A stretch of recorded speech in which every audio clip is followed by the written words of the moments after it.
નમસ્કાર વિદ્યાર્થી મિત્રો, આપણે આજે મળ્યા છીએ ધોરણ 9 માં બહુપદી માટે. તો આપણે ઘણી ચર્ચા કરી.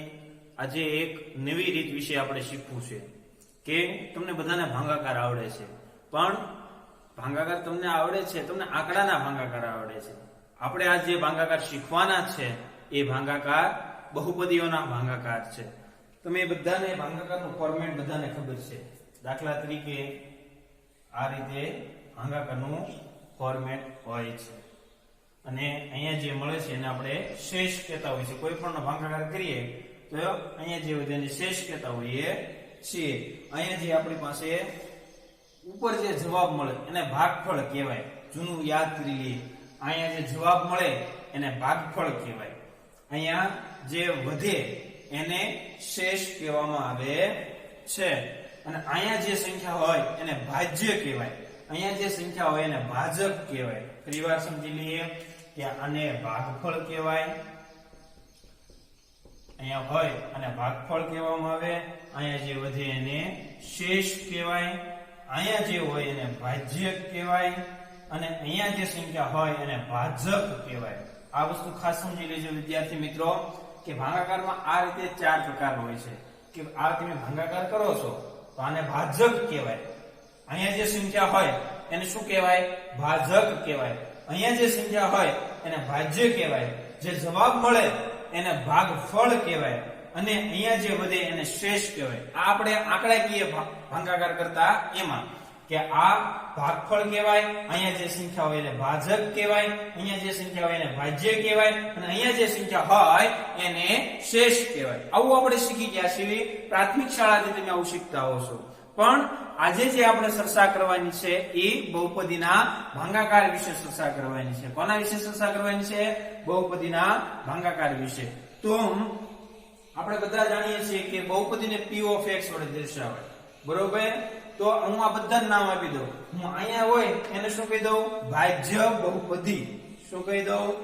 અહીંયા જે સંખ્યા છે એને નામ આપવું ભાજ્ય સંખ્યા. એને કહી દઉં ભાજ્ય બહુપદી. ભાજ્ય બહુપદી. અહીંયા ભાજક બહુપદી. અહીં ઉપર મળે ને ભાગફળ બહુપદી કહી દેવાનું અને નીચે હોય એને શેષ બહુપદી કહી દેવાનું. એટલે શું થઈ ગયું કે આ ભાજક બહુપદી, આ ભાજ્ય બહુપદી, આ ભાગફળ બહુપદી અને શેષ બહુપદી. તો આ બધાનો સંકેત છે. તો કે સંકેતમાં બધાને દર્શાવી શકાય કે ભાજ્ય બહુપદીને સંકેતમાં દર્શાવી શકાય, શેષ બહુપદીને સંકેતમાં દર્શાવી શકાય, ભાજક બહુપદીને સંકેતમાં દર્શાવી શકાય અને ભાગફળ બહુપદીને પણ સંકેતમાં દર્શાવી શકાય. તો કે ટૂંકમાં તો કે ભાજ્ય બહુપદીને સંકેતમાં કેમ દર્શાવાય? તો કે p of x, p કૌંસમાં x હોય એટલે ભાજ્ય બહુપદી સમજવાનું. ભાજ્ય બહુપદીને આપણે બહુપદીના ભાગાકારમાં એને શેષ પ્રમેય કહેવાય. કેવી રીતે કહેવાય? શેષ પ્રમેય. તો આપણે જ્યારે બહુપદીના ભાગાકાર શીખવાના છે તો ભાજ્ય બહુપદીને આપણે સંકેતમાં શું કહીશું? p of x કહીશું. ભાગફળ બહુપદી છે એને સંકેતમાં શું કહીશું? સ્મોલ q એટલે q કૌંસમાં x એટલે q of x કહીશું. શું કહીશું? q of x. શેષ બહુપદી છે, શેષ બહુપદી એના સંકેતમાં શું કહીશું? r of x કહીશું. જે શેષ બહુપદી છે એને આપણે શું કહીશું? r of x કહીશું. હવે વધ્યું હું તો કે ભાજક બહુપદી એને આપણે g of x કહીશું. g of x. ભાજક બહુપદીને સંકેતમાં શું કહીશું? g of x. આને s of x પણ કહી શકાય. 10મા ધોરણમાં આ બહુપદીને શું કહેવામાં આવે છે? s of x. 9મા ધોરણમાં આપણે કહીશું g of x. હવે એટલું સમજ્યા પછી ભાગાકારની રીતમાં આપણે આગળ જોઈએ કે તમારે વિચારી મને કહેવાનું છે કે આપણે એટલી બાબત શીખ્યા કે p of x એટલે શું, કોને કહેવાય?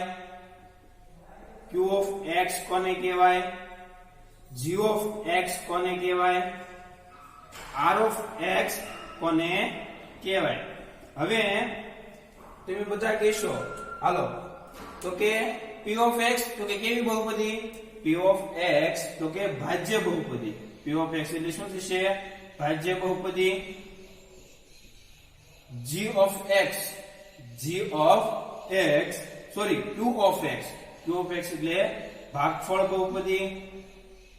યાદ રાખજો કે q ઓફ x એટલે ભાગફળ બહુપદી, g ઓફ x એટલે ભાજ્ય એટલે કે ભાજક બહુપદી અને r ઓફ x એટલે શેષ બહુપદી. r ઓફ x એટલે શું? શેષ બહુપદી. હવે તો કે એનું આપણે ભાગાકારનું માળખું દર્શાવવું હોય, હાલો આ ભાગાકારનું માળખું કહેવાય. તો કે અહીંયા શું કઈ બહુપદી તમારે લખવાની થાય? તો કે અહીંયા છે ઈ p ઓફ x બહુપદી એટલે ભાજક બહુપદી, સોરી ભાજ્ય બહુપદી તમારે લખવાની. p ઓફ x ભાજ્ય બહુપદી. અહીંયા તો કે q ઓફ x એટલે ભાગફળ બહુપદી અને અહીંયા g ઓફ x એટલે ભાજક બહુપદી અને જે શેષ વચ્ચે એ શું થશે? r of x. અહીંયા વર્ગ સ્ટોપ કરી એટલું તમારે લખી લેવાનું છે કે p ઓફ x એટલે ભાજ્ય બહુપદી, q ઓફ x એટલે ભાગફળ બહુપદી, g ઓફ x એટલે ભાજક બહુપદી, r ઓફ x એટલે શેષ બહુપદી અને આ એટલું માળખું. કારણ કે આમાં કન્ફ્યુઝન થાય કોને તમારે ભાજ્ય બહુપદી કહેવાની છે, કોને ભાગફળ બહુપદી કહેવાનું છે. વર્ગ સ્ટોપ કરીને લખી લેવાનું છે જેથી કરીને વિદ્યાર્થી મિત્રો તમે કન્ફ્યુઝ ન થાઓ. ચાલો હવે આ રીત શીખવા માટે જે સામાન્ય રીત હતી, જે સામાન્ય પદ્ધતિ કેમ આપણે ભાગાકાર કરીશું એની આપણે અત્યાર સુધી ચર્ચા કરી. હવે આપણે વિગતવાર બહુપદીના ભાગાકાર કરીએ. શું કરીએ? બહુપદીના ભાગાકાર કરીએ. જોઈએ હાલો. તો તમારી સામે એક રકમ છે બહુપદી x નો ઘન વત્તા 7x નો વર્ગ વત્તા 14x વત્તા 1 નો કેટલા વડે ભાગાકાર કરવાનો છે? તો કે x વત્તા 3 વડે, x વત્તા 3 વડે ભાગાકાર કરીને ભાગફળ અને શેષ મેળવવાનું છે. ભાગફળ બહુપદી મેળવવાની છે અને શેષ બહુપદી મેળવવાની છે. તો ચાર વસ્તુ હતી, p of x, g of x, q of x અને r ઓફ x. એમાંથી બે વસ્તુ આપણને આપી છે અને બે વસ્તુ ભાગાકાર અને ભાગાકાર કરી ભાગફળ અને શેષ આપણે મેળવવાનું છે. તો સૌપ્રથમ દાખલાની શરૂઆત આ રીતે કરવાની. જો ખાસ કાળજીપૂર્વક સમજજો વિદ્યાર્થી મિત્રો, તમે અહીં કરીને દાખલાની શરૂઆત થાય. અહીં હાલો તો કે જે બહુપદી આપી છે આપણને, કઈ બહુપદી આપી છે? x નો ઘન વત્તા 7x નો વર્ગ વત્તા 14x વત્તા 1. આ એક આપણને બહુપદી આપી છે. કઈ બહુપદી આપી છે? તો કે x નો ઘન વત્તા 7x નો વર્ગ વત્તા 14x વત્તા 1. આ આપણને એક બહુપદી આપી છે. એને p ઓફ x કહી દેવાનું. જે અહીંયા જો i બહુપદી કહેવાય, i બહુપદી કહેવાય. આ x નો ઘન વત્તા 7x નો વર્ગ વત્તા 14x વત્તા 1 અને આ x વત્તા 3 છે, આ બંને બહુપદી છે. આ બે બહુપદી છે. આને બહુપદી કહેવાય, આને બહુપદી કહેવાય. આ ત્રિઘાત બહુપદી છે અને આ સુરેખ બહુપદી છે. આ ત્રિઘાત બહુપદી છે અને આ સુરેખ બહુપદી છે. તો બંનેમાંથી મોટી બહુપદી કોણ કહેવાય? કે જેની ઘાત મોટી હોય એ મોટી બહુપદી કહેવાય. તો આ ત્રિઘાત બહુપદી મોટી કહેવાય અને સુરેખ બહુપદી છે નાની કહેવાય. તો કે મોટાનો નાના વડે ભાગાકાર કરવાનો હોય, બરોબર ને? આપણે 12 ભાગ્યા 4 કરી શકાય. આમ કરી શકાય ને ભાઈ?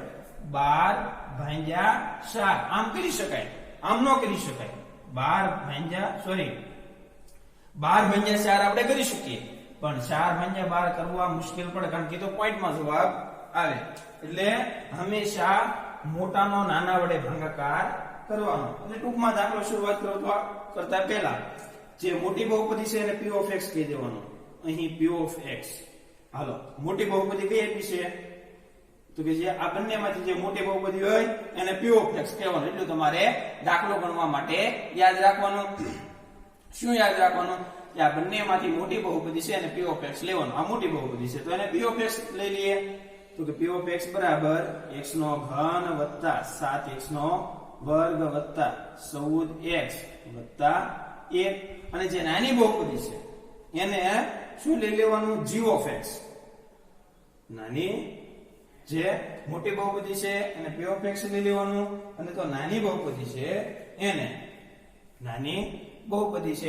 એને જો આની પહેલા આખું માળખું આપણે તૈયાર કરી રાખવાનું કે કેમ ત્યાં લખવાનું છે. ઓલું માળખું તમારે ન લખવાનું હોય તો કે આપણે અહીંયા આવશે q of x.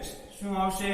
q of x. આની પહેલા લગભગ મને એકાદ આંકડા મેં ભૂલથી ઊંધું નથી લખાઈ ગયું, એનો આપણે જોઈ લઈએ. અહીંયા આવશે q ઓફ x, અહીંયા આવશે p ઓફ x. મારા ખ્યાલ મુજબ આની પહેલા મેં p ઓફ x આ સાઈડ લખ્યું હતું, પણ p ઓફ x અહીંયા લખવાનું. અહીંયા આવશે g ઓફ x અને અહીંયા આવશે r of x. એટલે જો યાદ રાખવાનું p of x એટલે અહીંયા આવશે ભાજ્ય. p of x એટલે ભાજ્ય બહુપદી થાય.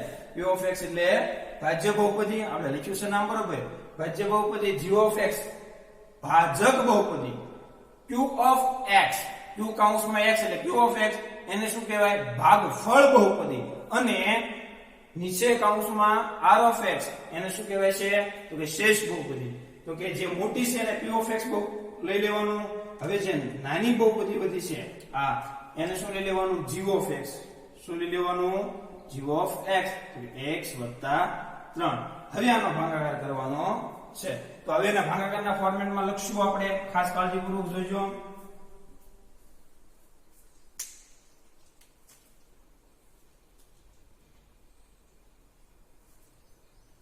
ચાલો તો પહેલા યાદ રાખો. અહીંયા શું લખવાનું? p of x. તો p of x અહીંયા છે x નો ઘન વત્તા 7x નો વર્ગ વત્તા 14x વત્તા 1. અહીંયા શું લખવાનું? g of x, x વત્તા 3. હવે આનો ભાગાકાર આપણે કરવાનો છે. જો વિદ્યાર્થી મિત્રો આ ભાગાકાર કરવા માટે થોડાક સ્ટેપ યાદ રાખવાના છે અને ખૂબ કાળજીપૂર્વક સમજતા જવાના છે આ સ્ટેપ. કારણ કે આનો ઘડિયો તો કઈ બોલવાનો નથી ને, કઈ x વત્તા 3 નો કઈ ઘડિયો આવે નહીં. એ સ્ટેપ હું અહીંયા લખું છું. પ્રથમ સ્ટેપ, પહેલું સ્ટેપ આ રફમાં કરવાનું હોય છે તમારે. આ સ્ટેપ છે રફમાં કરવાનું. આ દાખલો ખાલી તમારે ગણવાનો હોય પણ આપણે સ્ટેપ લખીએ. ચાલો તો કે પહેલું સ્ટેપ હું લખું શું? તો કે પહેલું સ્ટેપ શું? તો p of x નું પહેલું પદ જુઓ. આ p of x છે અંદર છે એનું પહેલું પદ કેટલું છે? x ઘન. લખ નાખો. હાલો તો અહીંયા હું લખું છું x નો ઘન. હાલો આનું પહેલું પદ લખ્યું. એને ભાગ્યા કેટલા કરી નાખો? આનું પહેલું પદ. x નો ઘન ના છેદમાં હું લખવાનું આનું પહેલું પદ શું છે? x. બરોબર. પહેલું સ્ટેપ યાદ રાખવાનું. પહેલું સ્ટેપ શું કરવાનું? તો કે આ p of x છે મોટી બહુપદી, એનું પહેલું પદ લેવાનું. એના છેદમાં જે નાની બહુપદી આ સાઈડ છે આનું પહેલું પદ લેજો. x નો ઘન ભાગ્યા x. હવે ઉપર જુઓ. ઉપર કેટલા? x ની માથે 3 ઘાત એટલે કેટલા x છે? 3. x ની માથે 3 ઘાત એટલે કેટલા x છે? 3. નીચે કેટલા છે? એક જ x છે. હવે તમને ખબર છે 1x અને 3 માંથી 1x ઉડી જાય તો ઉપર કેટલા x વચ્ચે? 2 વચ્ચે ને. આ 3 માંથી 1 કેન્સલ થઈ જાય ને. આમ ઉડાડો આપણે. જો 3x એ ax ગુણ્યા x ના છેદમાં x આવું હોય. x ની માથે 3 એટલે આમ થાય 1x અને 1x ઉડી જાય તો x ગુણ્યા x એટલે કેટલા? x ની માથે 2 ઘાત વધી. કેટલું વધ્યું? x ની માથે 2 ઘાત વધી. ખાસ કાળજીપૂર્વક જોજો કે આ 3 છે x, નીચે 1x છે. 3 માંથી 1x વધી ગયો એમ માનો એટલે x ની માથે કેટલી ઘાત વધી? 2. સમજાણું? આ એક સ્ટેપ આવડી જાય એટલે આખું દાખલો તમને આવડી ગયેલો છે. ફરીવાર આનું પહેલું પદ લેવાનું, x નો ઘન મૂક્યો. આનું પહેલું પદ લેવાનું, નિષેધમાં મૂક્યું x. હવે તો કે 3x છે એમાંથી 1x કાઢી નાખો ઘાત સ્વરૂપે. કારણ કે તમે પ્રાથમિક શાળામાં શીખીને આવ્યા એની માથે કઈ ઘાત ન હોય તો 1 હોય અને ઉપર જાય એટલે ઘાતમાં શું થાય? મોટી ઘાતમાં નાની ઘાત બાદ થઈ જાય એટલે 3 માંથી 1 જાય એટલે 1 ની માથે x ની માથે કેટલી ઘાત વધે? 2 વધે. હવે જે આ x ની માથે 2 ઘાત વધી છે એ ક્યાં મૂકી દો? ભાગફળમાં મૂકી દો. x ની માથે 2 ઘાત. આ રીતે જે વધ્યું હોય x નો ઘન ના છેદમાં x અંશ અને છેદ ઉડાડતા x નો વર્ગ વધ્યો એ ક્યાં મૂકી દો? ભાગફળની અંદર મૂકી દો. હવે શું કરવાનું? હવે જે આ x નો વર્ગ આપણને વધ્યો છે ને આ x નો વર્ગ એની સાથે આખાનો આ પદ લઈ લેવાનું ગુણાકાર સ્વરૂપે. તો કે આ રીતે x + 3. હવે જુઓ x નો વર્ગ ગુણ્યા x એટલે આ 2 અને આ 1x ગુણાકાર હોય એટલે સરવાળો થાય તો x ની માથે કેટલી ઘાત થઈ ગઈ? 3. x નો વર્ગ ગુણ્યા x કરો તો x ની માથે 3 વત્તે નિશાની શોધી જવાની વત્તે તો કે વત્તા. હવે 3 ગુણ્યા x નો વર્ગ એટલે 3x વર્ગ. તો હું વધ્યું? આ x વર્ગ કૌંસમાં x + 3 ગુણાકાર કર્યો એટલે x નો ઘન વત્તા 3x વર્ગ વધ્યો. તો હવે ક્યાં મૂકી દો? અહીંયા મૂકી દેવાનું આની નીચે. તો ઘન વાળા નીચે ઘન વાળું પદ મૂકવાનું, વર્ગ વાળા નીચે વર્ગ વાળું પદ મૂકવાનું. તો કે x નો ઘન વત્તા 3x નો વર્ગ. જો હવે આપણને ખબર છે ભાગાકારમાં નીચે આ મૂક્યું હોય, ભાગાકારમાં આપણે નીચે આ મૂકીએ તો શું થાય? બાદબાકી થાય. તો આ રીતે જ્યારે બહુપદીઓની બાદબાકી કરતા હોય ત્યારે નિશાની ઉલટાઈ જાય. આ વત્તા x નો ઘન કહેવાય, આગળ કઈ નિશાની નથી તો વત્તા x નો ઘન કહેવાય. તો એ વત્તા ની નિશાની ઉલટાઈ નાખો ઓછા, અહીંયા વત્તા છે તો ઓછા. x ના ઘનમાંથી એક x નો ઘન જાય તો આ બે કેન્સલ થઈ ગયું, વિરુદ્ધ નિશાની વાળા કેન્સલ. વત્તે ઓછે, ઓછા હાથમાં 3 જાય તો કે 4 x નો વર્ગ. હવે આ બે થઈ ગયું ઉપરથી એમ ના ઉતાર્યો વત્તા 14x વત્તા 1. હવે બીજું સ્ટેપ, હવે જેમ અહીંયા કર્યું છે એમ હવે હું લેવાનું આનું પહેલું પદ લેવાનું 4x વર્ગ એના છેદમાં આનું પહેલું પદ લઈ લો આવડું આ x. સમજાણું ને? આનું પહેલું પદ આનું છેદમાં આનું પહેલું પદ. તો જો આ 4 કઈ છેદમાં કઈ ઉડતા નથી ઉડતા ને, આ 4 કઈ છેદમાં ઉડે ને, 4 ના 4 એમ નામ રાખો. હવે જો અહીંયા x ની માથે 2 ઘાત છે, એટલે કેટલી ઘાત? કેટલા x છે? 1. તો 2 માંથી 1 વયો જાય તો કેટલી ઘાત રહેશે? 1. 1 ઘાત જેની માથે હોય એમ કે લખવાની જરૂર છે નહીં. એટલે શું વધ્યું? 4x. એ 4x વધ્યું એ ક્યાં મૂકી દો? ભાગફળમાં મૂકી દો. હવે જો અહીંયા 4x આગળ કોઈની નિશાની છે નહીં, કાંઈ નિશાની ન હોય, વત્તા નિશાની હોય તો આ વત્તા 4x. હવે એ 4x સાથે કોનો ગુણાકાર કરવાનો? આ આખાનો ગુણાકાર કરવાનો, x વત્તા 3. બરોબર? ગુણાકાર કરીએ તો કે 4 એકા 4 x ગુણ્યા x એટલે x નો વર્ગ. 4 અહીંયા x ની હારે કાંઈ નથી એટલે 1 હોય. 4 એકા 4 x ગુણ્યા x એટલે x નો વર્ગ. વત્તે વત્તે વત્તા 4 તેરી 12. 4 તેરી 12 આ x ના x. બરોબર? હવે અહીંયા મૂકી જો વર્ગવાળાની છે વર્ગવાળું અને x વાળાની છે x વાળું, એટલે એક ઘાત વાળાની છે એક ઘાત વાળું પદ. તો કે 4x વર્ગ વત્તા 12x. ચાલો બાદબાકી કરતા પહેલા નિશાનીઓ ઉલટાવવાની. તો કે અહીંયા વત્તા 4 છે તો અહીંયા ઓછા થઈ જાય, વત્તા છે તો ઓછા, આ બે કેન્સલ થઈ જાય. વત્તા 4x વર્ગ ઓછા 4x વર્ગ કેન્સલ, ઉડી જાય. હવે વત્તે ઓછે ઓછા 14 માંથી 12 જાય તો 2 અને x ના x ઉપરથી ઉતાર્યો વત્તા 1. હવે ત્રીજું સ્ટેપ, આનું પહેલું પદ લેવાનું 2x એના છેદમાં આનું પહેલું પદ x. આ x કેન્સલ, વધ્યું હું 2 આગળ કાંઈ નિશાની છે નહીં એટલે વત્તા, તો એ વત્તા 2 અહીં મૂકી દો વત્તા 2. અને એની સાથે આ x વત્તા 3 ગુણાકારમાં લઈ લો, એ x વત્તા 3. બધા સ્ટેપ છે એક સરખા જ આવે છે. 2 ને ગુણાકાર કરો, 2 ગુણ્યા x એટલે 2x, 2 તેરી 6 વત્તે વત્તે વત્તા, તો 2x વત્તા 6 અહીંયા મૂકી દો 2x વત્તા 6. હવે પાછી બાદબાકી કરવાની એટલે નિશાની ઉલટાવીને વત્તા 2 છે તો ઓછા, અહીંયા વત્તા 6 છે તો ઓછા. હવે આ વત્તા 6 નહીં ગણવાના, ઓછા 6 ગણવાના, વત્તા 2 નહીં ગણવાના, ઓછા 2 ગણવાના. એટલે આ બે કેન્સલ. વત્તે ઓછે ઓછા 6 માં 1 માં 6 ન જાય પણ 6 માંથી 1 જાય તો 5, 6 માંથી 1 જાય તો 5 વત્તા 1 અને ઓછા 6 બંનેમાં મોટું કોણ? તો કે 6 આગળ કઈ નિશાની? તો કે આ ઓછા ગણવાની, તો અહીંયા આવે ઓછા 5. દાખલો થઈ ગયો પૂરો. આપણને ગોતવાનું કીધું ભાગફળ, તો આપણે લખવાનું આમ જવાબ લખવાનો. શું જવાબ લખશું? તો અહીંયા ધ્યાન કે આમ ભાગફળ બહુપદી, આમ ભાગફળ બહુપદીને સંકેતમાં q of x વડે દર્શાવે. ભાગફળ બહુપદી કઈ મળી? તો કે આવડ્યા, તો કે x વર્ગ વત્તા 4x વત્તા 2. આ શું થયું? ભાગફળ બહુપદી. અને બીજું ગોતવાનું કીધું શેષ બહુપદી, તો કે r of x વડે દર્શાવાય શેષ બહુપદી બરાબર. તો કે શેષ કઈ મળે? અહીંયા જે જોઈએ -5.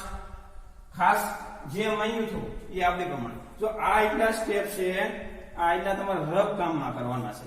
દાખલો ખાલી એટલો જ છે, અહીંયાથી લઈ આ p of x લખવાનો, r of x લખવાનો અને એટલું, અને આટલો જ દાખલો હોય.